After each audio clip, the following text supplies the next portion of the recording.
নমস্কার বন্ধুরা, আজ আপনাদের সামনে আবারও নিয়ে চলে এসেছি একটা ব্যান্ডো কেকের ডেকোরেশন নিয়ে।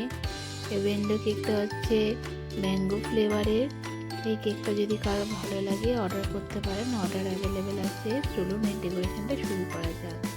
প্রথমে স্পঞ্জ দুটোকে দুটো ভাগে ভাগ করে নিয়ে এখানে সুগার সিরাপটাকে আমরা অ্যাপ্লাই করে নেব। অ্যাপ্লাই করে নেওয়ার পর এখানে ক্রিমটাকে আমরা দিয়ে ভালো করে স্প্রেড করে নিয়ে ওর ওপরে ম্যাঙ্গো ক্রাশটা আমরা দিয়ে দেবো। ম্যাঙ্গো ক্রাশটাকে ভালো করে স্প্রেড করে দিয়ে এখানে একটা একটা করে আমসত্ত্ব আমরা বসিয়ে দেবো। এখানে আমসত্ত্ব ব্যবহার করছি, আম ব্যবহার করিনি। তারপরে ফাইনাল লেয়ারটা বসিয়ে দিয়ে এর ওপর সুগার সিরাপটাকে অ্যাড করে একটুখানি ক্রিম দিয়ে ভালো করে স্প্রেড করে দিচ্ছি। করে দেওয়ার পর আধ ঘন্টার জন্য জাস্ট ফ্রিজে রেখে দেবো। তারপরে ফাইনাল আইসিংটা আমরা করে নেব।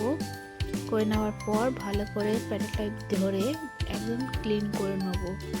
দিয়ে সাইডেও একটু ক্লিন করে নিয়ে এখানে জিগজ্যাগ স্ক্র্যাপারটা দিয়ে সাইডে ডেকোরেশনটা আমরা শুরু করব। তারপরে উপরে এক্সেস যে ক্রিমটা থাকবে সেটাকে আমরা তুলে নিয়ে এখানে ম্যাঙ্গো ক্রাশটা আমরা দিয়ে দেবো। দিয়ে ওটাকেও ভালো করে স্প্রেড করে দেবো।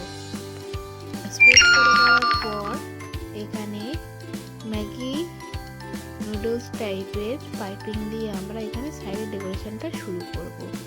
শুরু করার পর এখানে একটা একটা করে আমসত্ত্ব ব্যবহার করব। এই কেকটা যদি কারো ভালো লাগে অর্ডার করতে পারেন। তারপরে এর উপর একটা চেরি বসিয়ে দেবো। চেরি বসিয়ে দেওয়ার পর হার্ট শেপের স্প্রিঙ্কেলগুলো আমরা সাইডে একটা একটা করে বসিয়ে দেবো। তারপর দুটো প্যান্ডেল লাইট ধরে আস্তে করে খুব সাবধানে বাক্সতে বসিয়ে দেবো।